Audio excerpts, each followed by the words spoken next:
Mayong gabi sa tanan, akong dako nga pagpasalamat sa atong labaw nga makagagahom, sa gayon nga iyang gihatag kanako nga makiginabi sa iyang mga katawhan pinaagi sa telebisyon. Ako nga pagpanimbaya, una sa tanan sa akong pinalangga nga asawa, Nisan o Clarit Olivar, usab sa akong mga kabataan, John Michael, Jeric o si Gian Pearl Olivar, o ingon man si May nga nagalantaw karon. Ang matag usa ka nato adunay nagkalanlain nga mga sugilanon. Kung giunsa kita sa pagkuha sa Ginoo gikan sa kangitngit o gidala kita nining kahibulangang kahayag. My favorite text when I encounter Jesus in my life is found in the writings of Matthew, chapter 6, verse 33. Magampo ta. Silimbahon o gamahanan nga Dios, amahan namo na ikaw sa mga langit, niini nga kagabhion among giimbitar ang imong presensya. Ikaw ang magapanulting anhi kanako Ginoo. Ikaw na sayod nga wala gid ako'y mahimo og ihatod kining ako nga mga tingog ngadto sa mga katawhan nga nagapatalinghog karon sa nagkalanlaing suok sa kalibutan. Panalangin ni sila nga ang mensahe nga naandam sa imong pagkuha kanako gikan sa kangit nganhi sa kablong kahayag makahatag kanilang inspirasyon. Dagan salamat sa imong grasya, gugma ug panalangin kay amo kining pagdawaton ug ipasalamatan sa ngalan ug gahom ni Hesus. Amen. Ang akong kinabuhi natawo ko sa sulid Roman Catholic family. Og ang akong amahan usa ka sugarol og ang iyang pamilya iyang gipakaon sa iyang kinitaan pinaagi sa sugal. By God's grace, unom sa iyang mga anak nahimong nagmalampuson sa pagtungha sa kolehiyo. 5 ang babae ug ako lamang nag-inusara nga lalaki. Ingon nga nag-inusarang anak nga lalaki, ako usab nga nasunod kung unsa ang naa sa kong amahan, mao ka nang giingon, like father, like son. Nahimo akong Kristo sa sabungan, og nahimo usab akong kuweme, konsentisyador sa bulangan. Katong mga sugarol, makarelate gini unsa ni siya ang gitawag nga kuweme, kon masyador, og unsa po ng Kristo. Sa kaniadto, nahimo kong Kristo sa kalibutan. Og nagato usab ako sa dapit nga ginganlan og Little Tundo. No? Nga among dapit puwerte gyud ka kaning nga topsy-turvy ang kinabuhi sa mga tao. Mauna nga ang among area ginganlan siya og Little Tundo. Nahuman ako sa akong elementary o high school nga wala gyud plano sa kaugmaon. Ang akong kalipay mao lamang ang pagyampungad sa sugalan. Kung nay patay, tua. Kung dunay sugal, tua. Kung dunay bulang, tua. Sa pag-abot na ako sa kolehiyo, ni-graduate man ko sa high school, 4 ka tuig, take note mga kapaglaom, 4 ka tuig nagbalik-balik sa first year. Tiyaw mo ka na, katungod sa maayong laki. Oh? Ang akong inahan, usa ka dibutong Katoliko, nga sa matag alas 12 sa gabi, nagatukaw sa pag-ampo. Sa dili pa nako padayonon ang ako nga sugilanon sa akong kinabuhi, giunsa ko pagdalan Jesus, gikan sa kangitngit, ganis kalibulang kahayag, ako kamong dalitan sa usa ka awit, ang awit nga naguluhan, Angel Watch Over Me. So,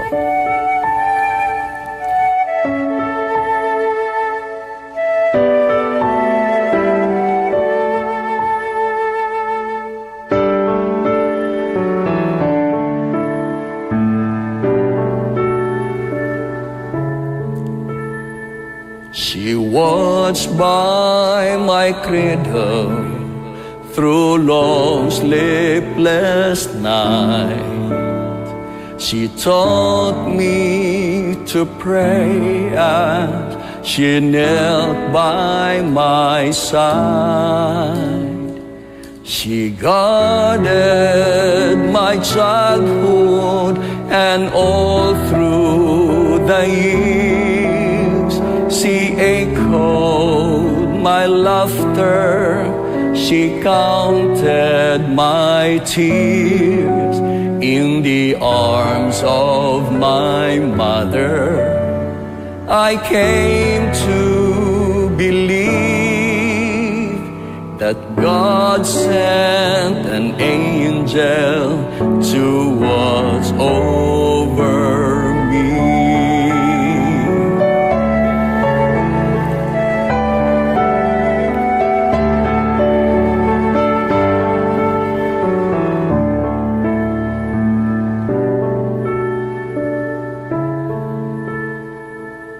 taught me the meaning of courage and faith. She taught me to live with the Lord as my strength. She taught me to follow the pathway He marked. She guided my steps when the journey grew dark, and I know where there are dangers that I could not see, but God sent an angel to watch over me. She taught me to serve with a spirit that sings.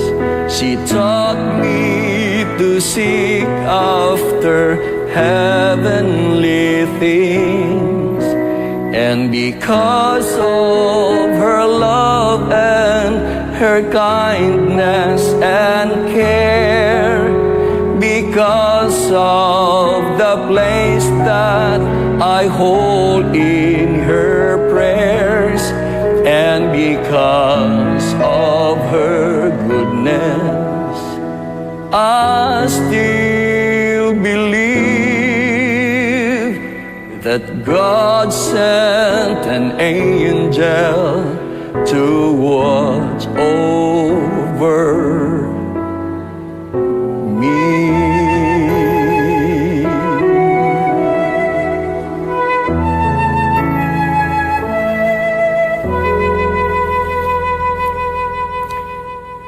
Nganong ako ni siyang giawit, mga kapaglaom. Tungod kay, kung dili pa tungod sa akong inahan sa iyang pagkadebuto katoliko, nga sa matag alas 12 sa tungang gabi, samtang kami nagalatag ng mga managsuon, ang iya yung pukaon, walay lain ang iyang anak. Nga sa iyang huna-huna, ngit-ngit pas lubot sa kaldero ang kaugmaon. Sa matag ampo sa akong inahan, iya usab akong pukaon, ug ako ang tagahawid sa gitawag nga rosaryohan. Ang akong hinahan, nagahandom nga usa ka adlaw mausab ang kinabuhi sa iyang anak, nga ang iyang hunahuna sa akong nang ginaingon ang kaugmaon ngit-ngit pa sa lubot sa kaldero. Kay balumo unsa nga kandila ang iyang dagkutan sa panahon nga magampo mi, panahon sa among pagampo ang iyag yung dagkutan ang kandila nga ginganlan og perdon. Kita nga mga Katoliko nasayod og unsay but pasabot kon ang usa ka tawo moampo nga ang dagkutan maong perdon. But pasabot naa say lalom nga gipangayo sa Ginoo. Ug usa ka gabi samtang ako natulog, ako nagdamgo sa usa ka damgo nga wala ko masabti. Akong nakita ang usa ka larawan sa usa ka babae, apan ang iyang panagway, mga kapaglaom, blurred, apan ang iyang sinina, wala ko hikalmti. Wala ko lang tagda ang maong damgo. Ang akong nahinumduman, sa diha nga nagtuon ko sa balaang kasulatan, sa sinulat ni Daniel, sa Daniel Kapitulo 2, nga si Hari Nabucodonosor, ang hari nagdamgo, sa usa ka damgo, nga nakahatag kaniya og kalibog. Apan tungod kay si hari man, wala niya hangtod nga iyang makaplagan ang buot ipasabot o unsa ang meaning siyang damgo o ang buot ipasabot sa iyang damgo. Niligad ang mga panahon, samtang ako nagtungha sa 5 ka tuig, ika-5 ka tuig sa first year. Kay numduman na to, upat ba ko ka tuig balik-balik sa first year. So, diri na sa ika-5 ka tuig, ni eskwela ko pagka first year og dunay akong naila-ila nga usa ka babae. Og nibati ako og paghigugma kaniya. Samtang ako nagaduaw sa ilang Pinoyanan kay sa akong pagkaulitaw, dili ko sama sa uban nga mo kanang kuan bitaw take for granted. So mamisita gi ko daghan sa mga mga uyab kaniya to akong gibisitahan, ilailahon gina akong mga ginikanan. Inana ko kamatinahuron sa ginikanan. So, samtang ko nagduaw, dito sa ilang Pinoyanan, nakita ko ang usa ka larawan. Ang larawan sa akong damgo nga kaniadto blurred ang panagway apan karon na klaro na gayod nako. No? Nindot nga ning love story mga kapaglaom. Ang larawan nga akong nakita, mao ang larawan ni Nissan Abayon o Claret. Og nakaingon ako sa akong kaugalingon nga mao na gayod kini ang akong maasawa. Having my wife is not an accident, but it is God's plan. To make the long story short, nagkaminyo gayud kami. Ang akong asawa gigamit sa Ginoo nga taytayan aron ako makaila ni Kristo ingon nga akong personal nga manluluwas. Sa ako nang giyon ganina, daghan nga mga paagi giunsa ta pagtawag sa Ginoo sama ni Nathaniel. Gigamit niya si Andres, no? Ug uban pa, daghan kaayong mga karakter sa Bible nga dili gid sila directly nga namit ang Ginoo. Kay sa ako, sa akong pagkatao, wala gyud ko'y plano nga mag-alagad sa Ginoo. Ha? So sa diha nga naminyo mi, sa wakas nakatungtong na gyud ko og second year college. So nindot kayo mga kapaglaom nga ang God's leading na giunsa ko niya sa pagtawag. Usa ka adlaw tungod kay ako Katoliko, ang akong asawa Seventh-day Adventist, nabalaka ang akong ugangan. Akong ugangan, ang ngalan niya si Cassiano Claret. Ang kadaghana ang mga Seventh-day Adventist kaila, kinsa si Cassiano Claret o kinsa si Lia Abayon o Claret. So miduol ang akong ugangan, nag-ingon siya. Ugangan nga lalaki. Ingon siya, Dong, murag kinasing-kasing inyang hanyo, in siya nga, padayon sa imong pagkakatoliko. Dili lang nimo dadon o banon ang akong anak. Mga kapaglaom, akong gibati ang usakamahan nga nawala ka siyang anak kun kining bataa madala ngadto sa gawas. Usa-usab kani ka challenge sa ato nga mga kaigsuonan nga ang atong mga kabataan tuwa na karon nagpauraray sa dili katawhan sa Ginoo. So aron nga masiguro nga ang akong asawa dili dako dadon ngadto sa Katoliko, I decided to be baptized during the Youth Congress in Mountain View College. April 3, 1993, I was baptized without conviction in my heart. No? Ang ako lang gisiguro ato nga mabautismuhan ko. Ug akong daan mi nagsabot sa akong asawa nga walang tahilabtanay padayon sa imo, padayon pud sa ako. Og nagpadayon ang amo nga kaning panagsabutay. Og by God's grace, mga kapaglaom, sa akong pagpadayon eskwela, nakahuman naghapon ko sa binulakbol nga kaning pagtuon, nakahuman gyapon ko sa Bachelor of Science in Commerce, major in Management. Og by God's grace, nakatrabaho din ko. Tapos akong graduation, tuwa ang akong kabataan sa akong pamilya, tuwa sa kaning simbahan, samantalang ako tuwa sa trabahoan. Usahay, mo kawat ko sa among kompanya, Sabados buntag, mo adto ko sa kaning opisina, mag-report ko, mo adto ko sa opisina, taguan lang nako akong motor, og pagkahuman, paghapon, dili nako mo report niya na. So, mauna ang akong kinabuhi sa kaniadto sa naapa ko nagkinabuhi sa kalibutan. Og ang Ginoo nagamit og mga pamaagi sama sa Eunuco. No? Ang Eunuco gigamit niya si Filipe aron nga ang Eunuco makaila kang Kristo. Og niabot ang panahon sa tuig 1997 bulan nga Mayo, si Pastor Eliser Bacos naghimo og seminar. So nag-attend ko matagabi. Apan sa nagsige ko attend sa matagabi, wala pa matapos ang seminar. Nakapamalandong ko sa akong kaugalingon, mga kapaglaom. Nga sige kong attend, ang akong bagsakan, impyerno ra gyapon, no? Kaya nga naman, kanuner magyapon kong tamak sa balaod sa Ginoo. So I made the decision to resign my job. No? Nga gibiyaan ako akong trabaho aron lang mo sunod kang Kristo. Gani ako pang istorya ang manager ko, ma'am. Kanang SDA naman ko karon, ma'am. Pwede ba nga mo off ko sa Sabado pagka Domingo ko matrabaho? Dili pwede. Ang iyang sulti mao, nag-ingon siya, magpili gyud ka, Ginoo, trabaho. Mga kapaglaom, akong ipili ang Ginoo. No? Muna ang akong challenge po sa atong mga kaigsuonan nga nagtrabaho, no? Trabaho og Sabado, pili agayon ninyo ang Ginoo ayang trabaho nga naman kanang trabaho lumalabay lang ta niining kalibutan. Ha? So, nag-resign gyud ko and I decided to follow the calling of the Lord. When I started serving the Lord, I did not undergo rebaptism. Ha? Mga kapaglaom. Nga naman, tungod kay I believe Paul's writing in Ephesians 4:5, one Lord, one faith, and one baptism. O sa diha nga nagdiga ng mga panahon, nag-istorya min sa akong misis tungod kay wala nam ko'y trabaho. Gani, pag human ako sa trabaho ato, nangumpra ko og bulad, nagato ko og nagato kong pagadian, duha lang yun kaadlaw ang akong bulad.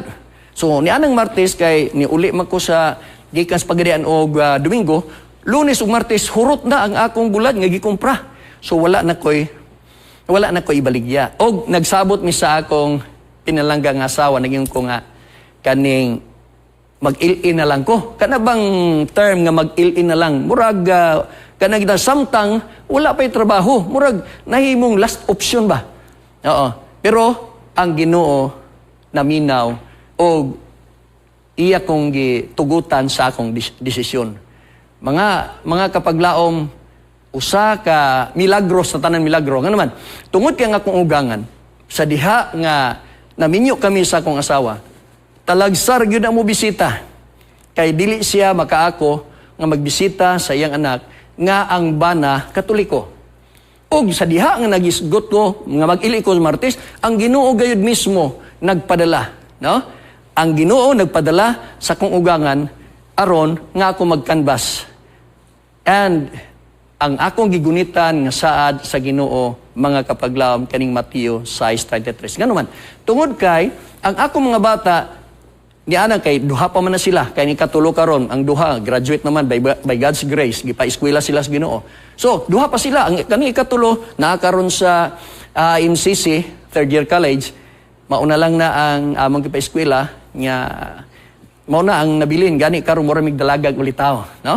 So, naka-decide sa kulingon nga Ginoo kung gibuhi nimo ang mga katawhan kanong dili ka kunimo buhion. So sulod sa pagsugod nako sa canvas, mga kapaglaom, sulod sa unom ka bulan from July to December 1997, ang Ginoo nagkabot sa akong goal nga mahimo kong licensed literature evangelist.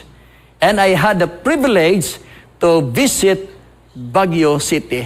Grabe yung because of publishing ministry, nakasakay kog dako nga barko, kaya akong masakyan sa una nga barko, lansar man yun. Nakasakay kog dako nga kanang barko katong napang super ferry kaniya to, travel to Manila.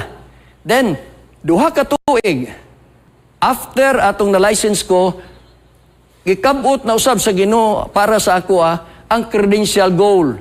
O nahimo kong top 5 sa Northern Mindanao Conference kaniadto sa wala pa mahimong North Central Mindanao Conference. O gitagaan usab ko sa Ginoo sa chance nga makasakay sa eroplano nga kaniadto, ako lang kamay-kamayo ng eroplano samtang bata ko. Pasakay ko sa eroplano, gipabisita ko sa Singapore, gipabisita ko sa Indonesia by God's grace because of publishing ministry. And God calls me back. Akong gitawag ko niya nga Assistant Publishing Director uban sa pagdumalaw sab kini ni Sir Bin Medina. Og sa akong pagka-leader, adunay daghan ups and down. By God's grace, inyong igsuon nagpabilin luyo sa daghan mga pagsulay nga matagamtaman sa literature ministry. Kamu na side katong naka-experience sa literature ministry, ang literature ministry is not an easy job. No, it's not an easy call. Kundili usa kini sa pagtudlo kanato nga kita makakaton sa pagpailob sa imong kaugalingon. Samtang kung nagapadayon sa pagdaog mga hamiling kalag, pinaagi sa publishing ministry, ang ako nga mga kaila, ang ako mga classmate, bisan pa akong maestra, makakita sila maglingo-lingo sa ilang mga ulo, dili gid sila makatuo nga manok akong gigunitan kinadto og karon Biblia na kaniadto puti, kaniadto yellow, green, apan karon itom na ang akong pagdadon. So akong suod nga galan ingon nga sa di nakita mi sa Adventist Medical Center Sengog siya nga, Brad, di nagyug ka mo balik sa imong gigikanan. Ang akong tubag mao, gisunog ko na ang taytayan nga akong giagian og dili ko na kini pagabalikan pa. So mao na nga mao gani naay mangutanan ako ginang tubagon sila nga mauna siya ang ako ging tubag, dili ko nabalikan ang kaniadto ang nangagi nagyan si Pedro nga ang katong pagbahudyaka, ang paghubog-hubog insakto na kay naana ta karon sa kahayag. Og sa diha nga nagpadayon nagligad ang mga panahon dito ko sa sige kog simba, naghimo po kog Bible study on the air diha sa Hope Radio kaniadto nga nasirado ng Hope Radio, wala gyud ko muundang sa pag-Bible study on the air. Og usa sa mga igsuon nato nag-encourage ngani kanako nganong dili ka mag-enroll sa theology. So sa maong sugilanon nga iyang gi-share sa ako dili ko makainga di po ko magainga nga naman tungod sa salapi. Okay, di man pwedeng mag-eskwela ka sa theology wala kay salapi, wala kay kwarta. Apan ang Ginoo nagpadala gyud og mga missionaries. Naghimo sila sa ilang medical mission dito sa Hinguog City. Og uban usab ang mga estudyante sa South Philippine Adventist College. Nga mga theology students, naghimo sila sa ilang field school. Samtang naghimo sila sa ilang field school, tungod kay ako aliman man ko ato nga time, giuban-uban po ko sa pag-Bible study. Og niabot ang ilang chairman nga si Pastor Bindanilio, iya po kong gi-encourage nga pag-eskwela lag theology, ang imong entrance 2,500 lang. 2,500 lang. So, lakton pagka-istorya, nagkasabot mi sa kong misis og nag-enroll ko, pinagi ako lang ipadala, then sila nang nag-enroll. Og human sa usa ka tuig, mga kapaglaom naglisod gyud ko unsay akong ibayad. Nga daw wala nay paglaom nga makapadayon sa pag-eskwela. Wa lang tagda ang usa ka miyembro sa church board gihikap ngadto sa Ginoo nag-ingon sa kamulong meeting sa church board, kaya ako miyembro mo po sa church board, nagsuggest siya nganong dili ta mag-enroll, dili ta kaneng sponsor. Naa naman tayo theologian, nganong dili nato sponsoran. So nagkauyon ang grupo og ila kong gi-sponsoran. Og human sa pag wala pa mahuman ang summer program, wala pa mahuman ang summer, niabot ang lahi na sab nga missionary. Nga naman, tungod kay kato ang church, igo lang sila nag-sponsor sa usa lang yun ka summer. So, ang Ginoo nagpadala og kaning missionary. Nagpadala og missionary kini gipanguluhan ni Ma'am Lydia og ni Sir Jag Bautista. Pagkanindot mga kapaglaom. Grabe ang leading sa Ginoo nganong niabot ko niini karon kun unsa ang naplastaran nako. Kining mga missionaries gipanguluhan sa ato sa akong ginaingon Sister Ma'am Lydia Bautista o si Sir Jag Bautista, by God's grace ilang sponsoran hangtod ako nakahuman gani witness usab ang ato nga treasurer sa SPOC kay every kanang statement nako every kanang every sem moadto ko sa iya magdala kog statement og siya nay mobayad didto. By God's grace, natapos yun ako o nakagraduate ko sa kurso nga EB theology. Ang Ginoo, mga kapaglaom, nagtawag kanako balik ngadto sa leadership sa publishing ministry.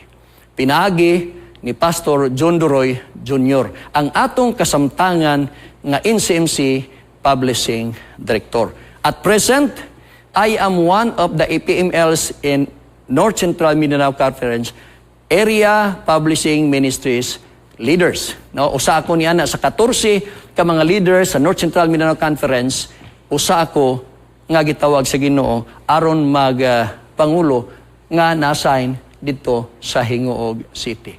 Ato nakita mga kapaglaom kung unsa sa Ginoo ang pagpahaluna sa dapit din ako nahimutang karon. Kay matud pa Jeremias 29:11, kay ako nahibalo sa mga hunahuna nga gihunahuna ko alang kaninyo, nagaingon si Jehova, mga hunahuna sa pakigdait ug dili sa pagkadautan, sa paghatag kaninyo og paglaom sa iyang kaugmaon. Inyong kaugmaon. So muna mga kapaglaom kana karon diha nagatan-aw sa nagkalain nga mga dapit, ang atong panahon dili na tiaw-tiaw. Balik na ta kun diin kita og ang atong kaugalingon atong idedikar diha sa Ginoo tungod kay ang Ginoo nagpaabot sa inyo nga pagpanlakaw. Daghan nga mga katawhan nga nagpaabot sa inyong pagbisita. Kay daghan mga tao nga dili maabot sa atong mga pastor, dili maabot sa medical, dili maabot dito sa eskwelahan. Ang maabot ang usa lamang ka literature evangelist. Tungod kay karon daghan sa mga tao karon nga nagmasikiton. So doon na tay mga guide nga atong introduce kanila aron sila pinaagi sa pagbasa sa mga health and home, pinaagi sa pagbasa natural remedy ug uban pang mga health guide, sila makaila kang Kristo ingon na personal manluluwas. The message of His unconditional love hit me hard, and I knew I have to explore what it means to follow Him. And one of these lessons I've learned is that trusting God doesn't mean life will be easy, but it means I'll never face anything alone, even in tough times. Mga kapaglaom, hinumdumi nga kung muduol kas Ginoo, kung mubuhat kas Ginoo, ang kaaway dili malipay niya na. Kung dili ka magbuhat, ang kaaway nalipay, busa.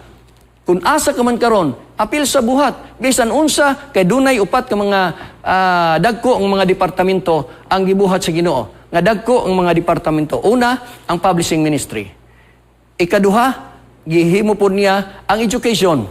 O ang ikatulo, ang health o ang ato nga mga ministerial department. Pag Bible study, mga kapaglaom, ako nag-encourage, hinumduman na to, nga kita wala mag-inusara. Bisan pa sa akong pagbuhat, I know I'm not alone.